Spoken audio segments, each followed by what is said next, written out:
Wonderful. Wonderful. Thank you so much, Rebecca, for meeting with me today and for all the conversations that we've had leading up to today's interview. I wanted to start by briefly introducing our listeners to how you and I came to this point in time.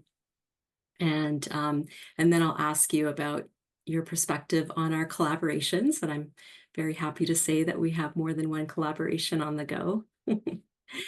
Um, but yeah, so I picked up your book, When to Talk and When to Fight, the Strategic Choice Between Dialogue and Resistance, at the 2023 NeMLA conference at the book fair. And it was the title that sparkled to me.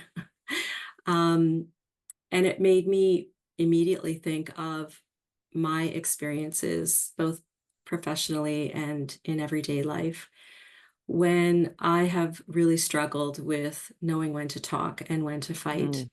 Mm. And I've had mixed results with my decisions to either talk or fight. In everyday and in high stakes situations. So the book called to me. NeMLA Love that. I 2020. love that. um, and then at NeMLA 2024, I helped organize two events. One was a roundtable discussion about your book, and the next was a Women in Gender Studies special event for a talk that you delivered. And the talk was titled Balancing Instinct and Intention When Approaching Conflict in Liberation-Oriented Spaces.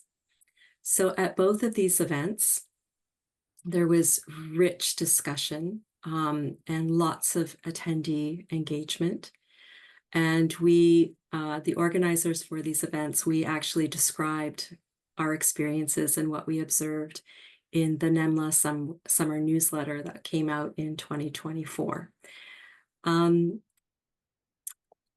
wanted to continue working with you beyond those events because of the rich conversation and all of the ideas that were generated. And for me, as a writing instructor, I teach students that it's easier to make rhetorical choices with an awareness of, strategies. And I emphasize the ability to read critically, to think critically, and to write critically. And so when I talk about your book with students and my colleagues, I've often described it as a metacognition framework for activists and organizers within and beyond institutional structures, such as academia. And then I go on to explain that when to talk and when to fight is a lens for critically reading a situation and carefully considering options and consequences for different types of choices, different choices. And so this brings me to my first question. And I think back on the 2024 NeMLA conference where you delivered your talk. And although not named at the conference, there is a global crisis, and there's also activism to address it, in particular the genocide in Gaza and the responses to address it. And my first question is, how can we understand power dynamics where people are having conversations about global crises at a conference and then not intentionally address what is happening in the world? And in particular, thinking about the salience of the genocide in Gaza, both last March at the conference and, ongoing. It's continuing. First of all, thanks for doing this. Thanks for making the space to ask a question like that and have a discussion about it. I've really enjoyed our conversations, and I'm moved that you have found my work sparkly. I find our conversations sparkly. There's a lot of things going on in the world, and Amnesty International this week, yeah, um, published their conclusion after their research and analysis that Israel's war on Gaza is a genocide. Um, and, even as I say that and you're nodding, like we know that that's important to us. But it was already the crisis, the war that's happening in Gaza was already as bad 2 days ago as we know it to be today. And the difference you can characterize in any of a number of ways, but one of them is that an important and well-known and trusted international NGO validated the idea that it's a genocide. Another is we have this help from Amnesty of something being legitimate, and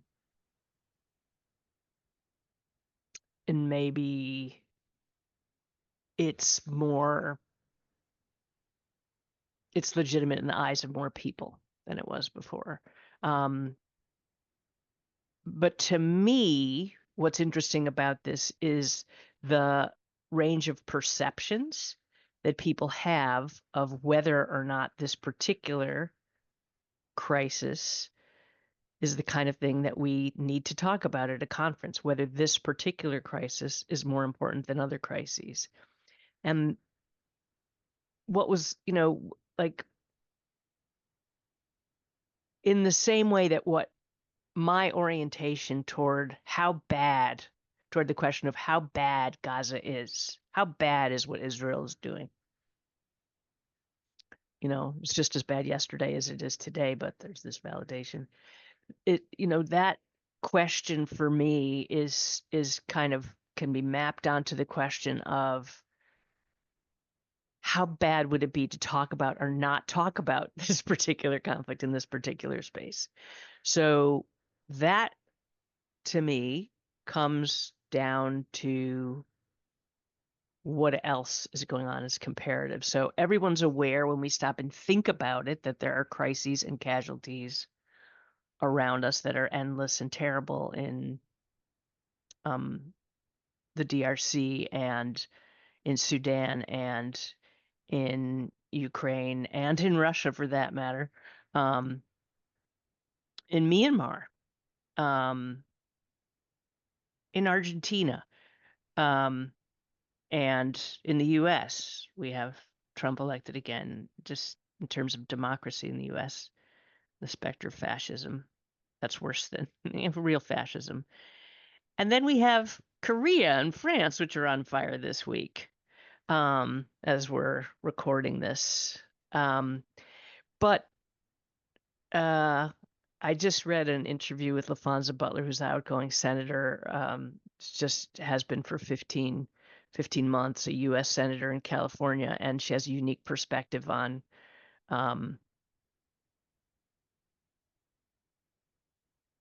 actually, that's not the interview that it was in. I'm going to let go of that thought. But there was somebody I was just reading who was talking about how ordinary many of the things are that a greater number of especially middle class and above people notice when things get really bad. And this person was saying to us, that's just a Wednesday. And so all of these things that are happening that are competing for our attention, Gaza, because of whatever my particular orientation in movement space might be, and my own personal lived experience might be, and my own study might be, is looming large. But there are other terrible things that happen, and there are other people who perceive other things to be happening. 44% of the human race who live in what our authoritative institutions call poverty, which is to say $6.85 US a day, according to the World Bank. There's famine, there's flooding. There was a tsunami warning yesterday in San Francisco, California. There's drought. There are new viruses picking upstream all the time. There are 38 million people in the US living with a debilitating form of long COVID. So all of that leads me to say it is a choice to a degree what we're going to talk about, and it is also the consequence of our perception of what matters, and all of that is a function of, among other things, but I'm going to argue primarily power.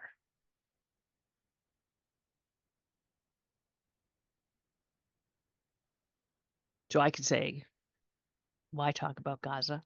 What's so important about Gaza in the face of all those other terrible things?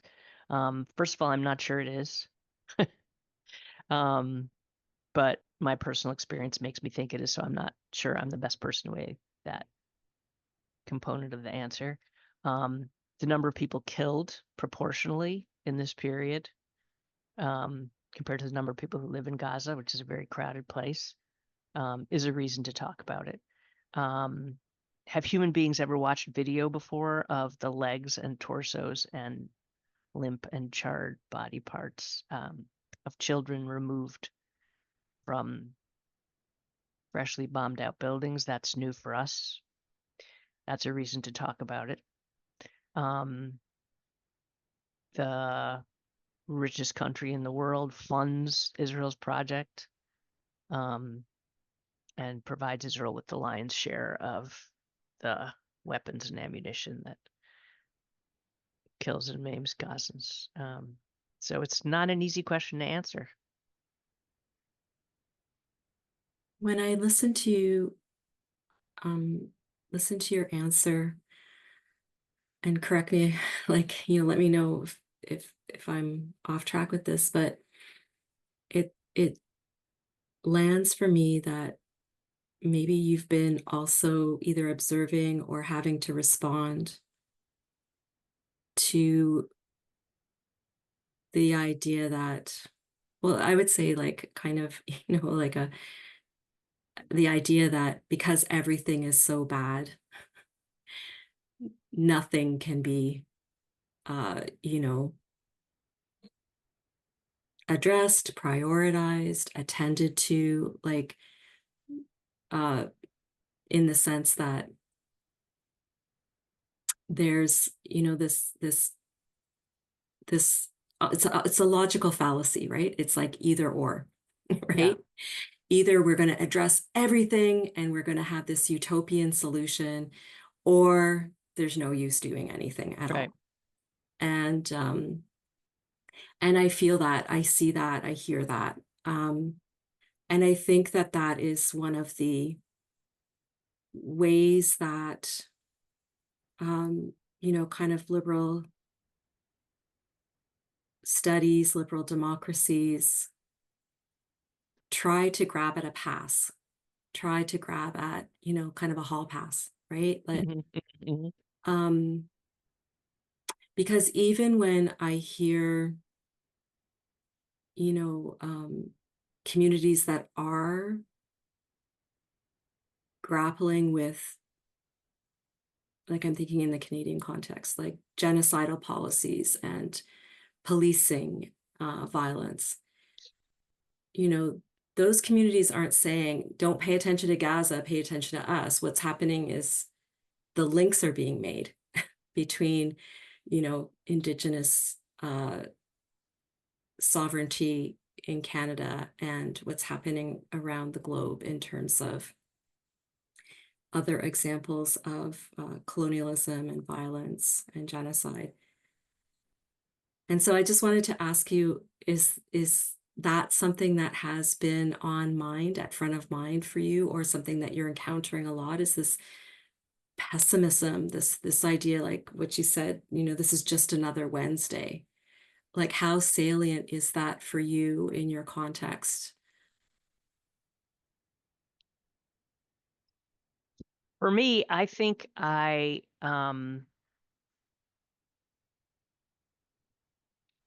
so like busting out of myself to like it's so natural, it's so essential to me.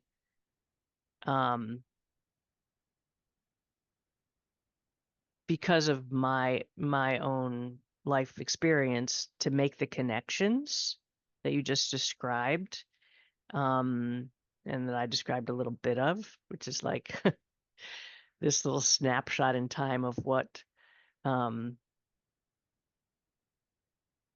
you know, US hegemony means to the lives of people in the Middle East. Um, there's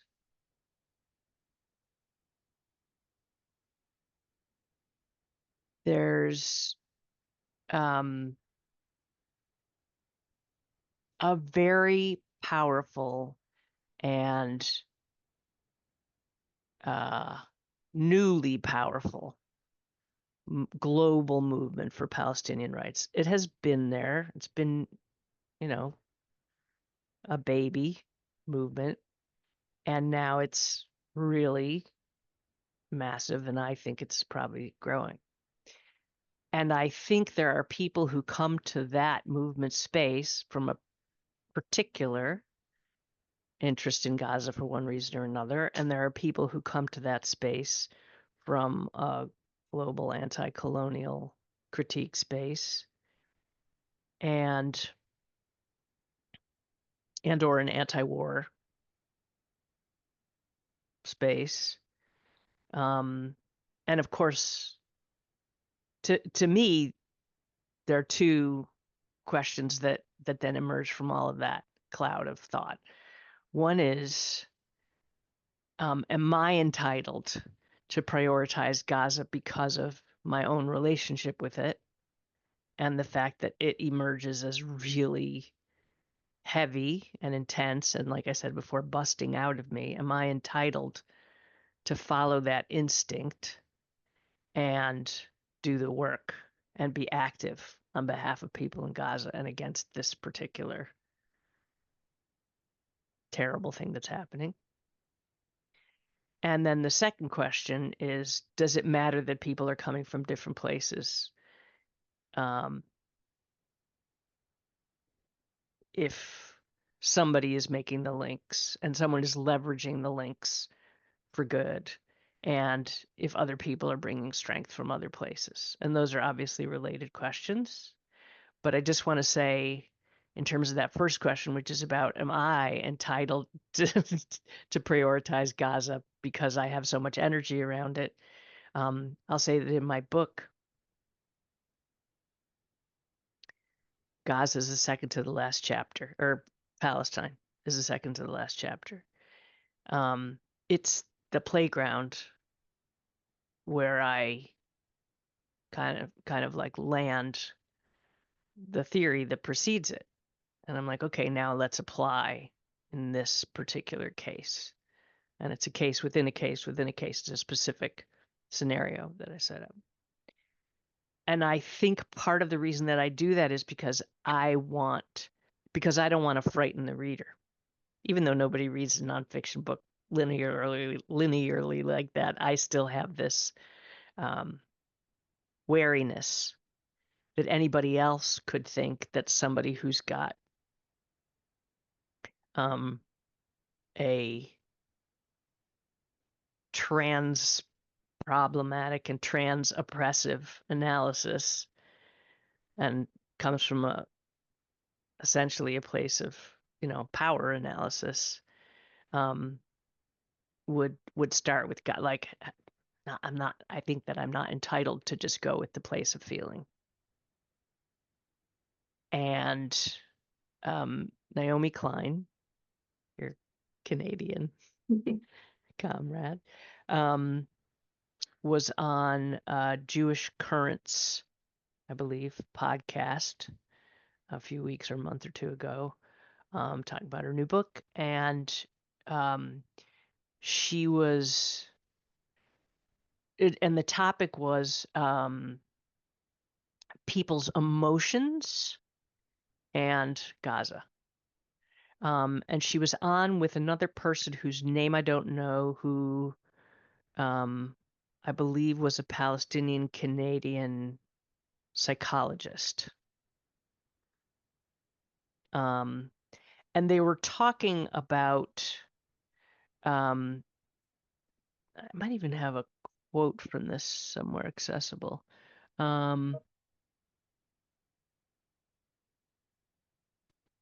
This is what Naomi Klein said. I think this might have been an article in The Guardian. I would say that people should feel what they feel. They should take action based on strategy. The outcomes of your strategy, that is strategy in the form of the tactics and actions that bring it to life, are never fully predictable, such that if it's a clever and powerful enough strategy to save lives, it's powerful enough to cause unintended harm, what generals call collateral damage. It cannot be right to bypass strategy and take action as a manifestation of our feelings. Right? She says whether we're talking about inadvertently killing civilians or unintentional emotional exploitations, it cannot be right to bypass strategy and take action as a manifestation of our feelings. And this conversation is about what humans in social movement space do with their feelings. And I'm interested in the ways that we permit ourselves to use our emotions and our inclinations and our lived experience in places that are not places of analysis. They might be fodder for analysis, but they're not locations of analysis themselves. To use all of that energy to fight for right um, has to be okay.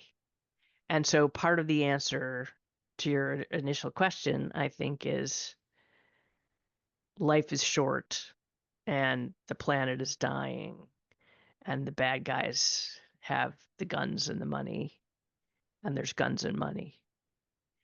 And if we have the passion to strategize and fight, then we should take it where we have it. Yeah. Yes.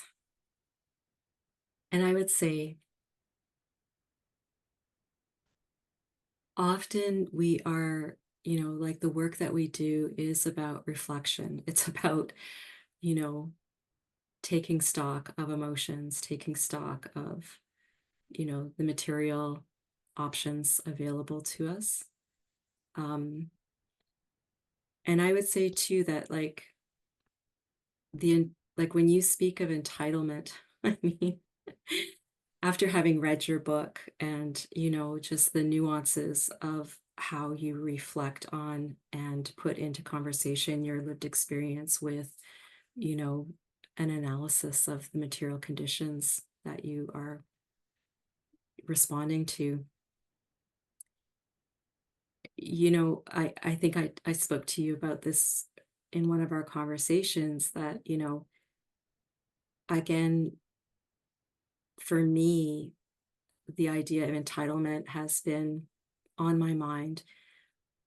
And it reminds me of something that a student activist said in one of the Instagram videos that, has circulated, that, you know, we should not be shut down by the charge, which often is used, well, you just don't understand. You just don't understand the Middle East. You don't understand Israel. You don't understand Palestine. And therefore, you have no authority to comment or to take action.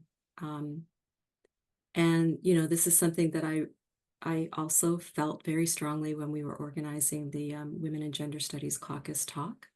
Mm-hmm. What is my positionality as someone who is not a seasoned activist, who is, not coming from a place of lived experience.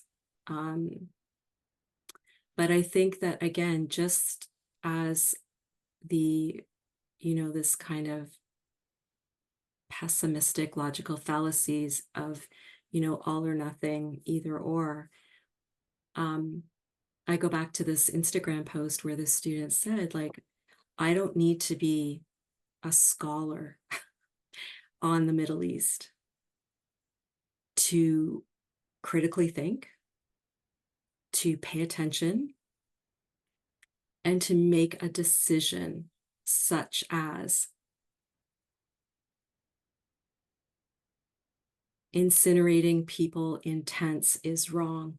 And that is a non-negotiable, like, position. It's just wrong. And, even thinking of, the Ta-Nehisi Coates and Trevor Noah interview, I think that was one of the things that, Coates said very clearly, right? Like, if you can go and see, do that. If you can read, do that. If you can, like, listen, do that, but I think that the critical thinking piece is that you're still paying attention. And um, one of the aspects of your book that I actually found very compelling was that you start with your lived experience and, really unfurl that for the reader in a very honest and vulnerable way. And so then it's up to the reader, right, to take into consideration what you've said about your positionality, and then they get to make a decision Mm-hmm. about, how to critically engage with the ideas that you are presenting. Mm-hmm. Um, and so this piece around entitlement, I think, is fascinating, because is it really about entitlement as this objective, you're either entitled or not to speak on an issue? I think really, and, from my conversations with you, I know that we are aligned in this way. It's just a constant um, critical engagement with time, space, positionality, experience, material conditions, right? Like, knowing when to talk and when to fight is always about that. It's always about reading the room, who's there, who's not, um, what's possible, what's not. And so I wonder if some of this for me has always been like something rooted in, kind of like privilege-based guilt about, oh, am I entitled to say something? Am I not? Yeah. And I think working with you and in previous work that I've done as well, it's about, well, I can tread carefully, knowing that I'm going to make mistakes, but at the same time, really hold on to those, like, core positions. Like, burning people in tents is wrong. We have to stop it, you know? And the Women and Gender Studies event, I mean, we addressed different crises in the roundtable: COVID, racism, neoliberal capitalism in academia, sexism, homophobia, and the war in Gaza, right? Because all the participants responded to your book. And be sure, to be sure, there were other crises that were not explicitly named, like what's Mm-hmm. happening in Sudan. But at the same time, I can say that the consensus of the organizers and the attendees in that room was that, participants were acting with intention to make space to talk about power, Mm-hmm. right? Inequities and violence. And so, coming back to your talk, and we have spoken about this previously, like, there was an intention not to name Israel and Gaza in this Right. in the talk that you gave at NeMLA 2024. And I think from what you just said, just a minute ago, we both intentionally, omitted um, Gaza and Israel from the proposal title, right from the proposal stage right up to, sending in, the information for the program. Mm-hmm. And for me, I think part of that was, you know, feeling the sanctions and Yes. the reprimand, the culture of reprimand that exists in academia for talking about Palestinian liberation and activism. And so then the strategy, and I describe this as like setting a fly trap, right? Yep. Getting people into the room and keeping them there for a conversation about Gaza that was presented as a forum to talk about critical theory, activism, um, and that, it was also about trying to preserve relationships, right? So Mm-hmm. yes, there's this, kind of big brother, kind Yep. of trying not to,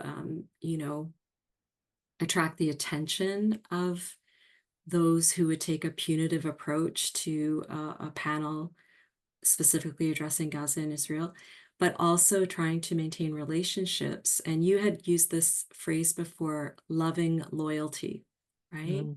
Like trying to preserve relationships with colleagues who are committed to anti-racism and who are committed to anti-colonialism, um, but not speaking explicitly about, Gaza. Mm-hmm. And so, we both had our intentions. I felt like I was, in some instances, I felt like a little bit ashamed. I felt like maybe I'm being dishonest about this fly trap strategy, that it was deception, right? And as a researcher, like, prioritizing like, you know, agency among attendees and transparency, like that's an important aspect, but I wasn't conducting research at that session, right? I was holding a session, it was an event, it was an opportunity to dialogue. But still, those feelings of like, am I being, duplicitous here? And so the question really, I think, leading or going forward is like, what do you think about fly trapping? I love that question so much. I love you. I love it. Um, there's a slope, I believe, of unilateralness in good strategy, so that if good strategy takes into account um, considerations of principle, of course, relationship could be found under the entry of principle and found under the entry of strategy, either way.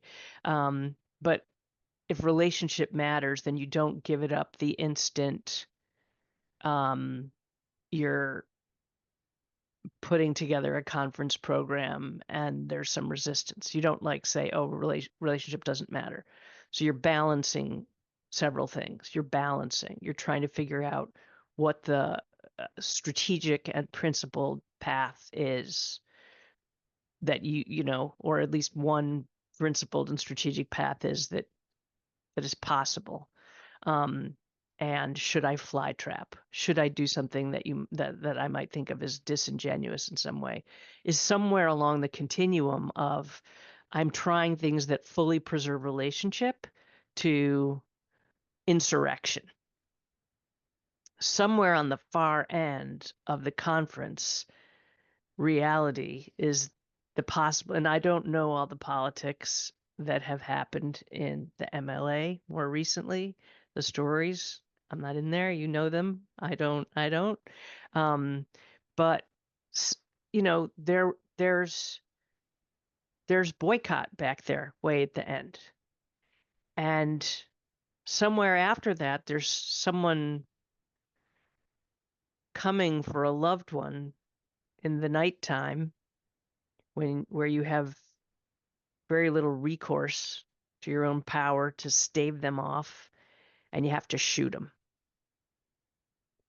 And you could say these are slippery slope, but it's not always a slippery slope. It's like you can be really strategic and think at each juncture what what a strategic and principled approach would be.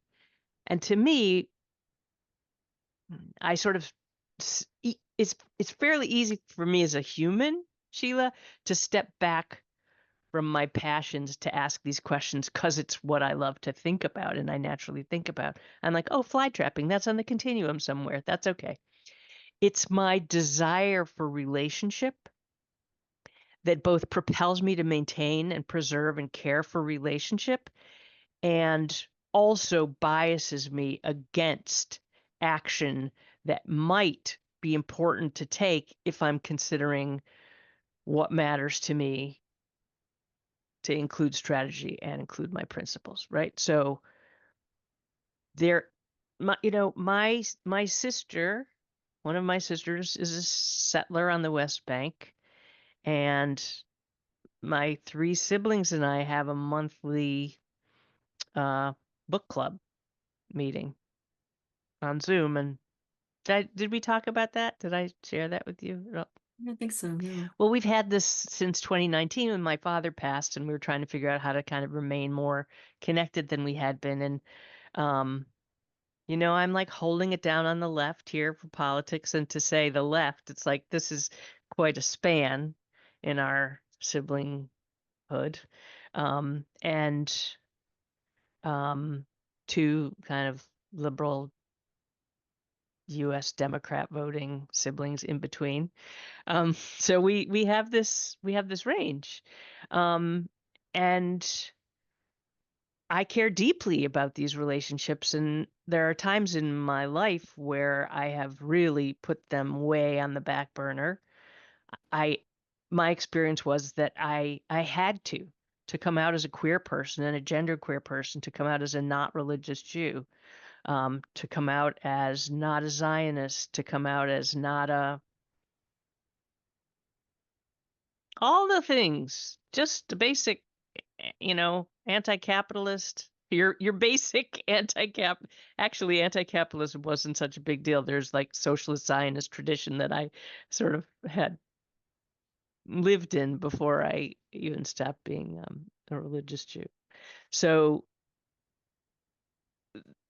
it was important to me to maintain those relationships. It still is, but there was something more important to me, which was a whole set of things for self-preservation earlier in our relationships.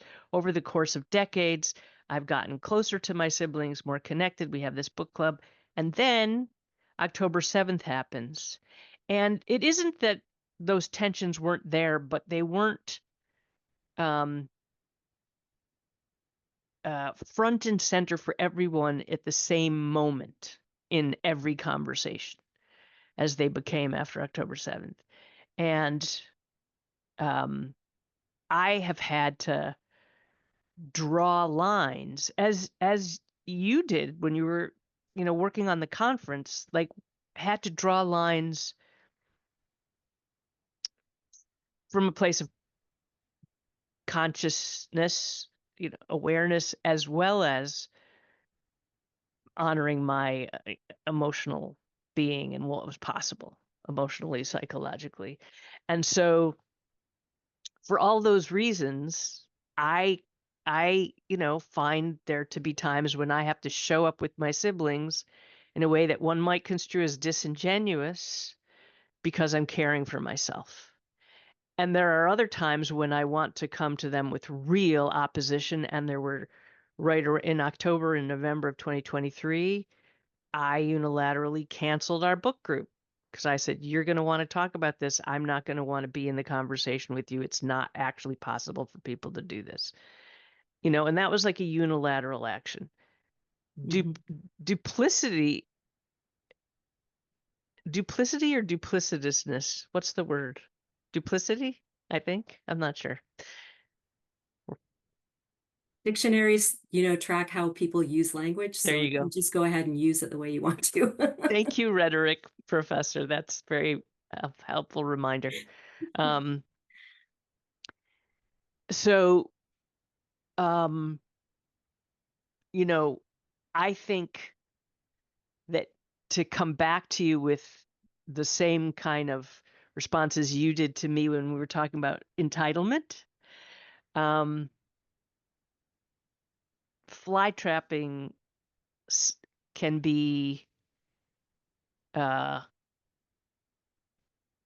I mean, it's all morally relative. Yeah.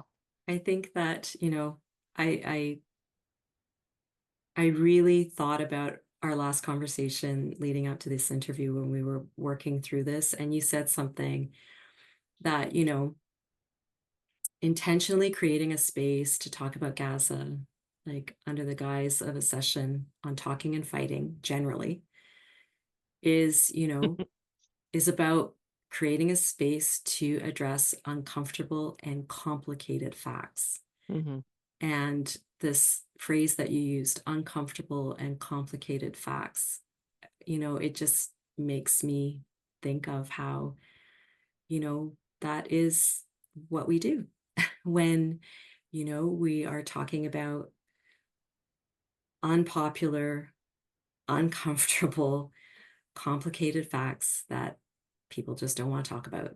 And so when there is a need and, you know, to do that, um, yeah, I felt somewhat like less conflicted about it after talking with you last time, because it's just like, yeah, this is strategy and this is That's right. about, trying to do the work and bring people together and, hopefully, cement or strengthen bonds rather than shatter relational bonds.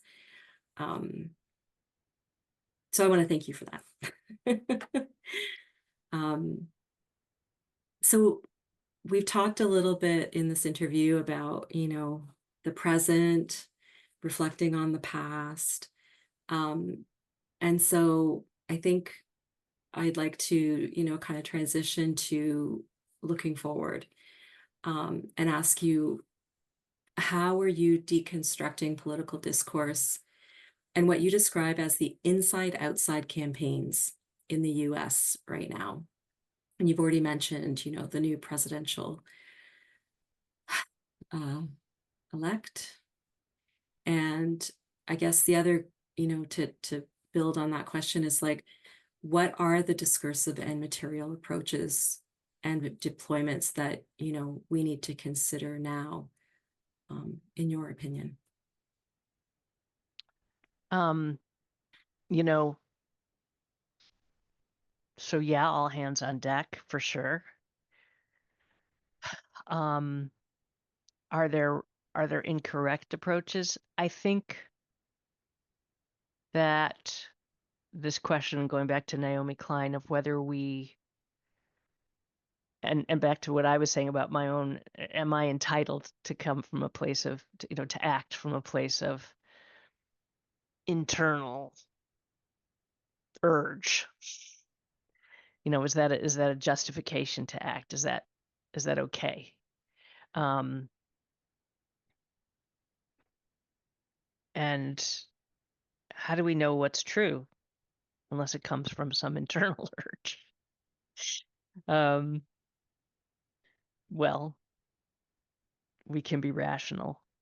And right now, I would say in the U.S., the Working Families Party and um, some other showing up for racial justice and some really large scale mobilizations have kind of popped up um, pretty immediately, risen to the occasion after the election of Trump. And then, like we were talking about before, there's the Palestine Solidarity Movement globally that's just, you know, really gotten all this steam. And I do kind of think that many thousand flowers blooming is inevitable.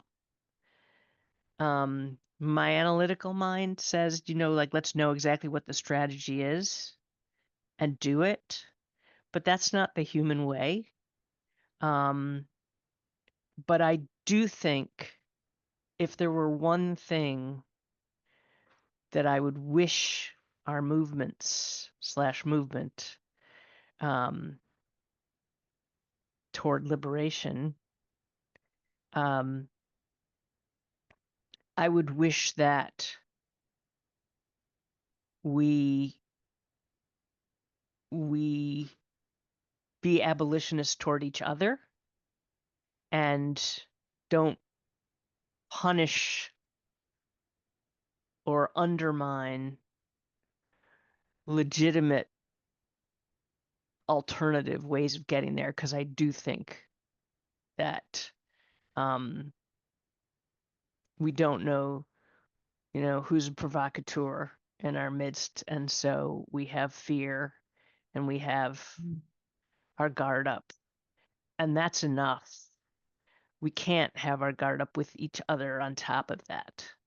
We don't know exactly who each other is. We should default to thinking each other is all of each other and not dismiss each other, and also not be reckless and be, paying attention. See who's a provocateur. But I think that my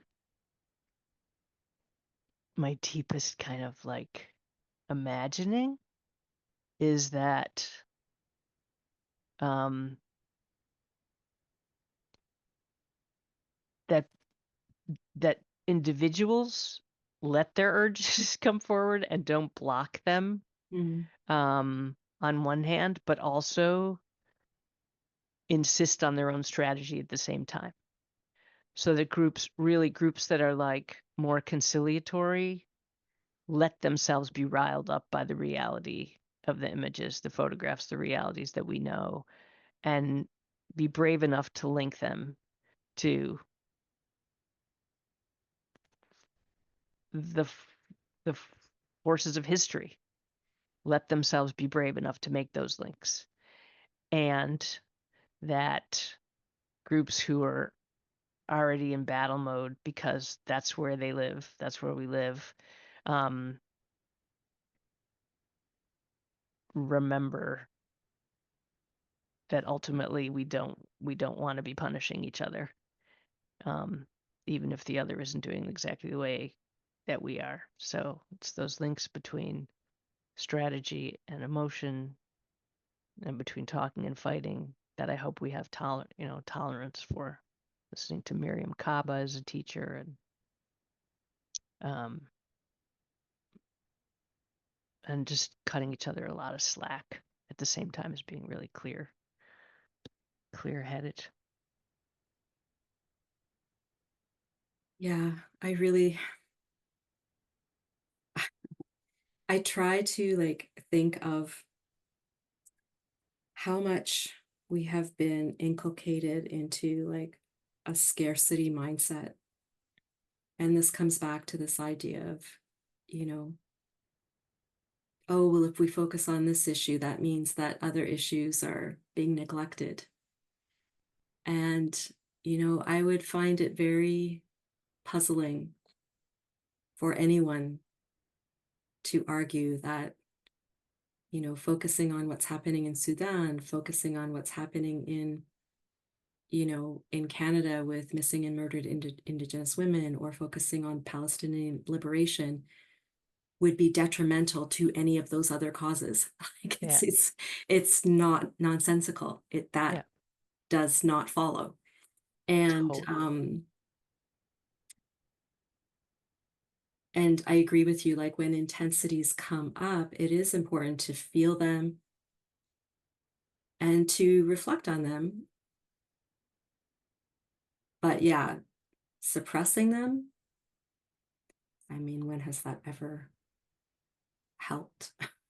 Yes, sometimes in moments of crisis we have to compartmentalize and, prioritize, but yeah, I really, really appreciate the way that you have made that connection between, you know, being present, feeling, witnessing emotional intensities, and, at the same time, in a kind of a symbiotic way, like engaging with strategy, engaging Hmm. with, you know, people, and avoiding or objecting to, some of these um, binary ways of thinking, these like scarcity models, and um, yeah, and like you're saying, very unkind, right? Like, Hmm. I'll tell you something that, so when I went to the People's Circle for Palestine, like, um, my partner and I, we were there with our kids, and we had stopped and we got coffees at Starbucks. And then we got to the circle, and it was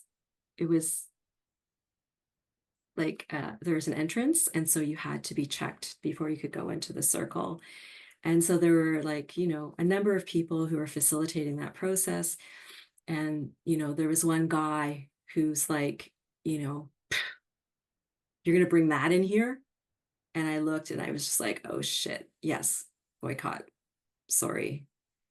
And the young woman beside him she's just like, oh, don't worry about it, we're so glad you're here. There's a garbage can over there if you want to, like, dump it out. And I'm like, thank you. And it's just kind of like, in that moment, and just remembering, like, all the moments when I've been that guy and Mm, I've been that girl, God, oh, right? ouch. Totally. Like, I've totally been that guy where it's like, get with the program, like, know. And I've been that girl too, where it's like, you know what? I'm just so glad you're here. And you know what? Now you know, or now you're reminded. And it was like a really precious moment, because I have seen that more so now in the activists, kind of in the activism, than I ever saw, like, in the 80s and 90s, and Mm, when I was an undergrad, then it hmm. was much more leaning on the side with, you're not down, don't come around, You're out. Yeah. right? And so, I think it's shifting. I think that there is a lot more, um, bringing people into community in a way that is not about setting up other power, kind of like structures around reprimand and around,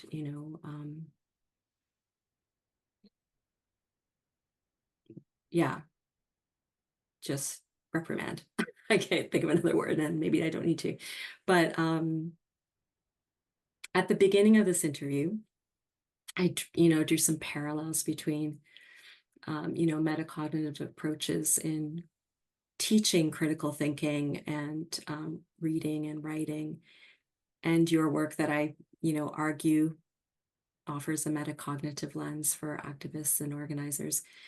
And I know that you have worked in and beyond, education institutions during your career. And so I want to ask you about your observations of the approaches in higher education, um, or other institutional settings that might be useful. You've already mentioned a few in terms of the last question I asked about, what's needed going forward.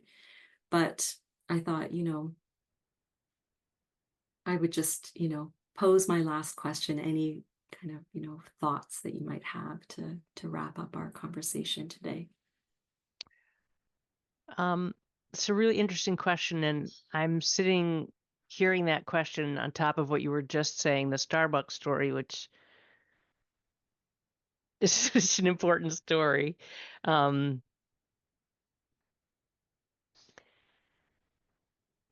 so you told a story of, um, we told it together, right? Of the desire to be in respectful relationship and of welcome each other in and not punishing.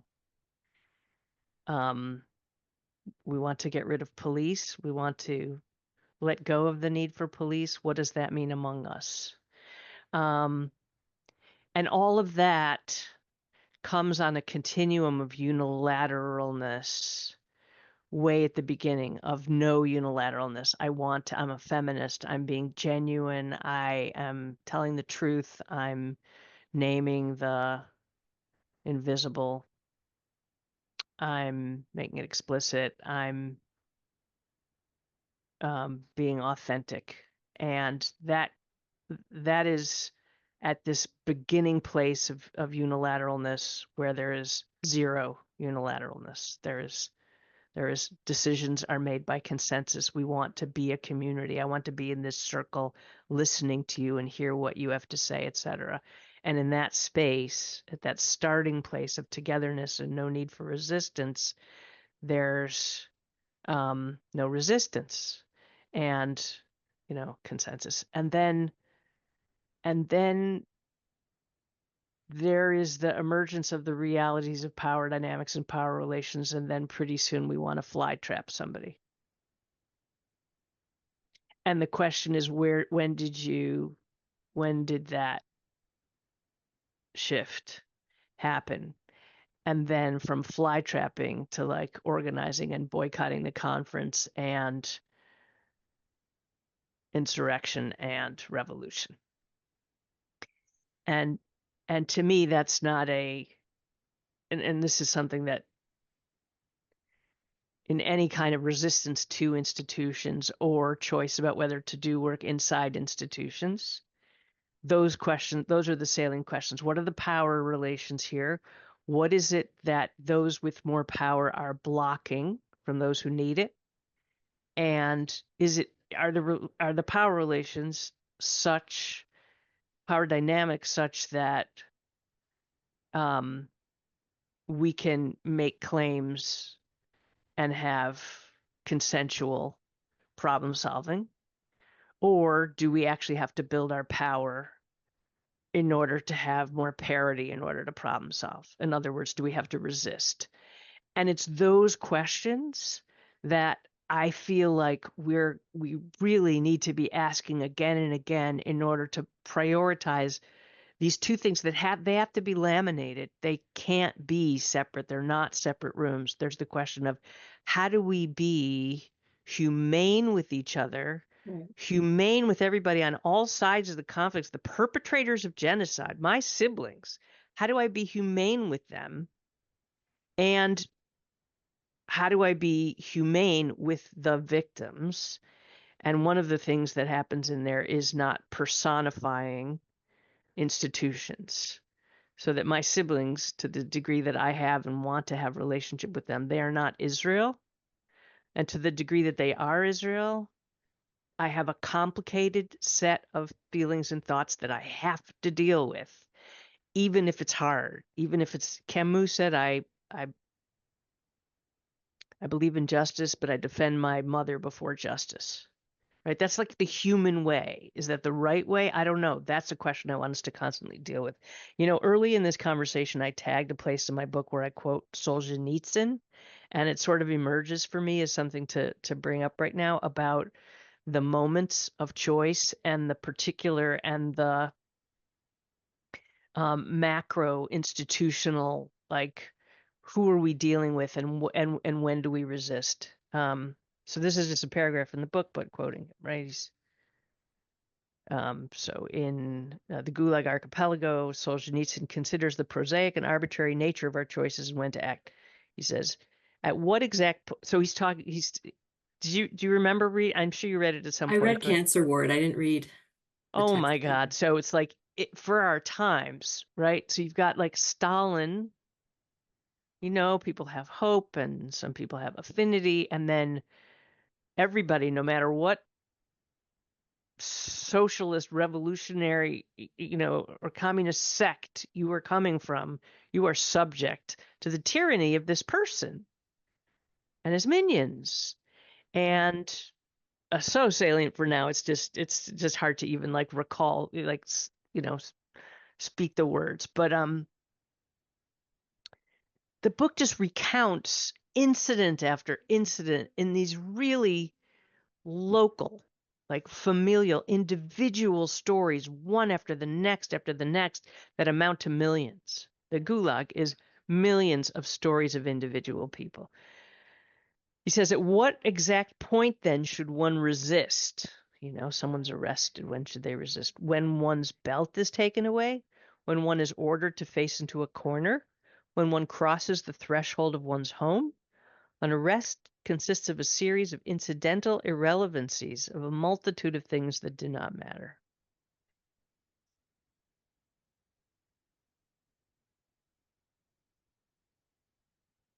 So something that I had mentioned there, I'll just lift up, which is our discernment about whether or not we've arrived at the moment of last resort is affected by our emotions and inclinations. Our evaluation of a potential action against our values. But the evaluation of a potential action against our values is shaped by habits and social forces, and then we need to like raise that to the level of cognition and attention. Um, and that's where this takes me in our approach to institutions now and into the future. Mhm. So we have to be feeling those feelings and asking those questions, honoring each other, and being willing to fight all at the same time.